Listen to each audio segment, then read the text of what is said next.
What's going on, guys? Orm Swarm coming at you guys today again with another video. Today I'm going to be continuing with my series with grading the Detroit Lions roster by depth and position. And today I'm going to be hitting on the outside linebacker group. This was a tough group to kind of assess, and I'll explain that in a minute. But just don't forget to hit the subscribe button, guys, on the right there. Hit the notification bell, get all my videos, and don't forget to like and comment and come at me. Let's go at it. But like I said, this is a group that was a little bit tough to assess. I've been working on it for a little bit and trying to think of how to go about it. Now, there's a lot of changes going on with this linebacker core. A lot of changes. We're having guys like Romeo Okwara, Trey Flowers getting moved to outside linebacker. Now, by that happening, those two guys have mainly been playing defensive end. Trey Flowers, he stood up a little bit. Romeo, I think he did it in college, he did it at Notre Dame. But we're going to be asking these guys to do a little bit more. Now, when I talk about these outside linebackers, I'm not going to necessarily lump in Trey Flowers, Romeo, guys like Julian Okwara, Reggie Gilbert, Charles Harris. Those kind of guys, I'm not going to necessarily lump those guys in as outside linebackers just yet. Even though Dan Campbell has came out and said this is what's going on with these guys. Aaron Glenn, they've came out and said, listen, these guys are getting moved there. Personally, I don't think it's going to be a permanent move. Like, they're going to be moved there. But Trey Flowers and Romeo Okwara are probably our two best defensive players on the team. Add Jamie Collins in there. Those three are the best. I think we're going to see Trey and Romeo up, and we're going to see them with their hand in the dirt as well. It's going to be a mix. You're not always going to see these guys up playing outside linebacker. A couple things you don't want to see these guys do is drop back in coverage, running man-on-man with a guy like George Kittle, Kyle Pitts, running with, a Gronkowski or something like that. You just don't want to see that. It's something that you don't want to see, and I don't think you want to take away the strength of a guy like Romeo Okwara, who's going to be, his best trait is rushing the passer. Trey Flowers, not necessarily rushing the passer, but he gets 7-8 sacks a year, right? 6 to 8 sacks a year, whatever he gets. It's not his strength. His strength, I don't really know what Trey Flowers' strength is. Playing the run, setting the edge, makes too much money just to do that, though. But he does have some pass rush ability, and you don't want to take away those strengths. So I think they're the best pass rushers we have on the team, Romeo and Trey. So you don't want to take that strength away. Now, they can do it from the outside linebacker position, but they have a little bit more on their plate now. You know what I mean? A little bit more on their plate. They're going to be asking to drop back in coverage, maybe running every now and then with a guy down the field, which I really don't want to see. If we're seeing Trey Flowers and Romeo Okwara running stride for stride with the guy, it's not going to end up pretty. That's my opinion. It's not going to end up pretty. You're going to want these guys getting to the quarterback, stuffing the run, doing all that. So when I talk about these outside linebackers, I'm going to lump these guys in, but I'm kind of not. And I'll explain it as we go. But we got guys like Jalen Reeves-Maybin, Derek Barnes, even though I talked about him as a middle linebacker, he can play some outside too. Robert McRae, Tavante Beckett, the undrafted free agent rookie. Then, like I said, Julian Okwara, Reggie Gilbert is going to get thrown in there, Charles Harris, Romeo, and Trey. We'll start off with Tavante Beckett, the undrafted free agent out of Marshall, Thundering Herd. 5'11", 220 pounds, 218 tackles, 14.5 tackles for loss, 4.5 sacks, 1 pick, 5 pass deflects in 3 years at Marshall. Started off his collegiate career actually at Virginia Tech as well. Started playing at VTech, got in a little bit of trouble, possession of marijuana, had to transfer and went to Marshall. He's quick, he's a pretty good run stuffer. He loves to hit, he's controlled when he plays. Defensive player of the year in his conference in college, and he's a closer, and he's a film junkie. Undersized though, could play some cover linebacker in a zone more. You want to see him in a zone. He plays almost like a safety, roving like a rover. More of a run stuffer, but he's got a quick motor. Has some pass rush ability. He can get to the quarterback a little bit, And he's a good football player overall, though. But we'll start off with Devontae. So that's him. Is he going to make the team? He's an undrafted free agent. Flip a coin. He's going to have to show out in practice, play some good special teams, which he's done at the collegiate level. Next on the list is Robert McCray. Played at Indiana Hoosiers, played in the Big Ten, 6'2", 270 pounds. He's a really big linebacker. He's a big linebacker. He played everything at Indiana. He played even played defensive tackle. He's played linebacker. He's played defensive end. He's versatile. He's a tweener. Now, 46 tackles, 15 tackles for loss, 8.5 sacks, 11 quarterback hits, 3 pass deflects, 1 fumble recovery, and 1 forced fumble in 4 years at Indiana. Only 1 tackle in the pros since 2019. He was an undrafted free agent in 2018. He's played with the Chiefs. He's played with the Browns. I think that was the only time he had a tackle was with the Cleveland Browns. 1 tackle. Opted out, I think, in 2020, or he was hurt, but I think he opted out 2020 now. He's still a Lion in 2021. He had a little bit of pass rush ability in college. If you watch him, he had 6 sacks in 2017, so he could get to the quarterback, played against some pretty good O-linemen in the Big Ten.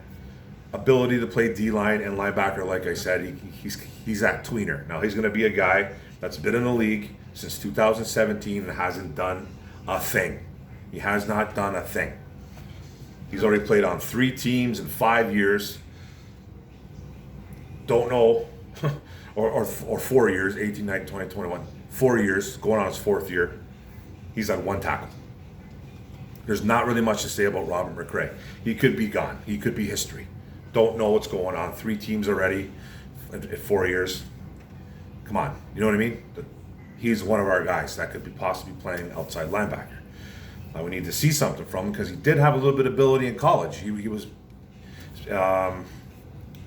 like I said, playing against some pretty good old linemen in the Big Ten. So let's see what he can do. It's time for him to step up, or time to hit the road. Now another guy, Derek Barnes. I've talked about him with the middle linebackers, guys.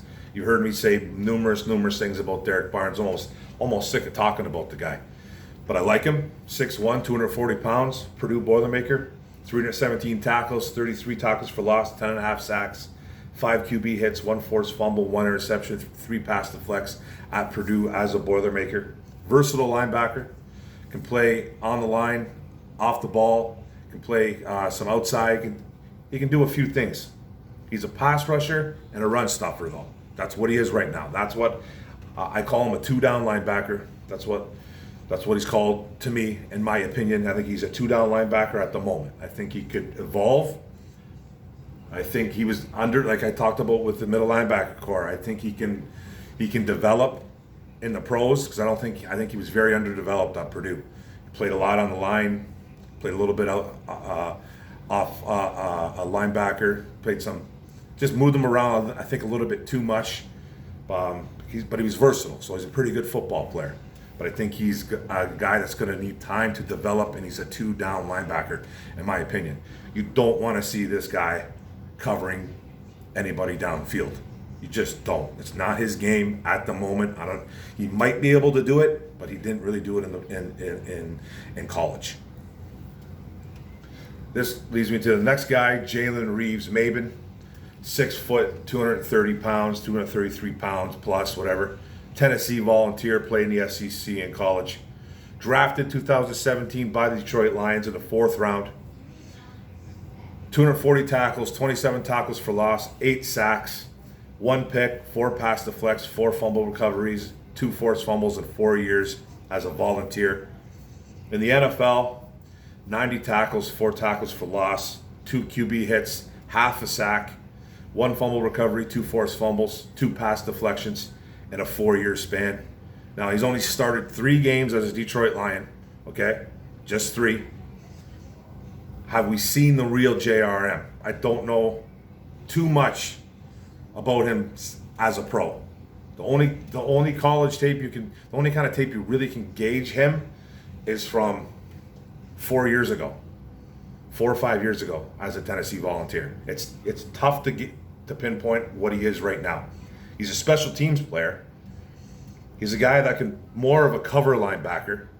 Wasn't really used by Patricia. He was drafted 2017. Don't remember seeing him too much on the field 2017. Patricia comes in 2018. Didn't really see what he could do. He became a good special teamer under Patricia. Really good, actually. But that's all we really see. He can run really good. He holds water in the coverage ability. He does that well. He's okay in the run defense, but it's a guy that you don't really want stuff in the run. He's on the smaller side of a linebacker, but he's a great special teams player. So he's a bit of a question mark in the NFL. What is he? I don't really know what he is. Maybe this new regime can bring something out that we haven't seen. But it's another gigantic question mark looming over this team. And I try to be so positive about this team, but it's really, really tough. It's really tough because they have so many holes on this team that it's frightening. And then now, and this is what I'm going to say, and I'm probably not going to make a lot of friends when I say this. I think because of our two best defensive players on the line, which is Romeo Okwara and Trey Flowers, believe it or not, Trey Flowers is probably the second best defensive lineman we have on this team. They're asking these two guys to play out of position, which is outside linebacker. They have done it in the past, but like I said before, now they're doing it a little more than what they're used to. I think Trey Flowers has done it more than Romeo at the professional level. Romeo, I think, did it more in college. He was more of a linebacker in college, Romeo Okwara, if I can remember correctly. I could be wrong on that, but I remember Romeo getting moved to defensive end because he was a linebacker for like the first 1 or 2 years at Notre Dame. Trey, I don't remember too much about his college days. I really don't. But he did play a little outside linebacker for the New England Patriots. But now they're asking our two best guys to do things that I don't think they're used to doing. And I think this unit itself is so bad that they have asked these two guys to do it. And then you guys got like Julian Okwara, who's a versatile guy too, who played that jack linebacker, playing with his hand in the dirt. Reggie Gilbert, he's done it with the Packers, done it with the Titans, hand in the dirt, standing up. And then Charles Harris, who busted out in Miami, first round pick, and then didn't do well in Atlanta his last year in Atlanta, and we picked him up. And the one thing that Sheila Ford told this guy was, get to the quarterback. That's going to be your main job, is get to the quarterback. So I'm going to lump guys like Julian Okwara, Reggie, Charles, Romeo, Trey. I'm going to lump them in here with these linebackers a little bit, but I'm going to grade them more as D linemen when I do my D lineman grades. But this outside linebacking crew scares me because I like Romeo, but he's not going to be no full-time outside linebacker. And neither is Trey Flowers. Trey Flowers is going to be playing, I think, more with his hand in the dirt by mid-season. I just have a feeling. I don't like Trey dropping back in coverage. I know they're not going to be asking him to be running up, like I said, with guys like George Kittle, but it's frightening. It's a frightening group, and not in a fun way. So if I'm going to give this group a grade, I'm giving it a D. It's getting a D for me. There's no hate here. It's just, this is what it is. I just can't be too confident in what I see here, because believe it or not, like, having our two best players on the D line move positions every now and then, which I don't think they're going to do 100% snaps, like I said, that worries me a bit. I don't know what any of you Lions fans out there, but it worries me that I got to see Romeo possibly dropping back in coverage. And I as a football guy and a football fan, and watching Romeo Okwara over the years, does anybody really truly remember Romeo Okwara dropping back? Like, I know he doesn't have to drop back all the time because he's an outside linebacker. I'm not just saying that, but he's going to be asked to do it maybe every now and then. And I just don't like to see a guy with that much strength at one position, at a guy that can get to the quarterback. I don't like to see him being out of position, dropping back. But this coaching this whole new coaching scheme or this whole new coaching staff is not going to be dumb enough to take him out of his biggest strengths. They won't be. There's no way. There's no way. It just worries me a little bit. And this grade would have been an F minus if it wouldn't have been for guys like Romeo Aquara and Trey Flowers. But I'm not going to give it a high grade because I don't like Romeo being as an outside linebacker all the time. But it's a wait and see approach for me. It's going to be a wait and see approach. It just worries me a bit. Now it would have been a much worse grade if it wasn't for at least Romeo and Trey in there. And I still think Romeo and Trey as outside linebackers makes me a bit nervous because I just don't want to see this team take their strengths away. And I don't think they will, because why would you take away his pass rush ability, where that's what he's best at? But there's going to be times where you're going to see Romeo in pass coverage. It's going to happen. It's going to happen. You have to learn it as an outside, as a linebacker, as a guy that actually played the position. No matter what your strength is, if it's stuffing the run, if it's getting to the quarterback, if it's causing some problems in the backfield, doing some things, you have to learn all of it. And Trey Flowers has already came out, and he hasn't complained, but he came out during those OTAs and during those mini camps and has already said, man, there's a lot on my plate. They're asking me to do a lot of drop back and coverage, and I'm having a little bit of difficult with it, but I'll be okay. He never complained. He just said that it's a process. And it's going to be it's like an experiment, man.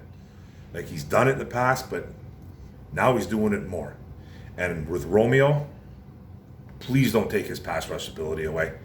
I know there's no way that this is a Matt Patricia thing, and they're trying to be the smartest guys in the room. But it just worries me a little bit because we've seen stuff like this in the past. We just seen it with this old regime, trying to be the smartest guys in the room, playing guys out of position, doing silly things.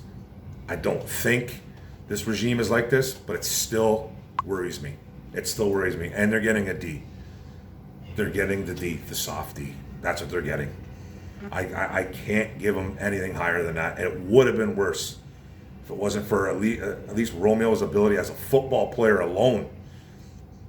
I think he's a stud. I think he's a stud in the making, and I just hope they don't ruin this kid.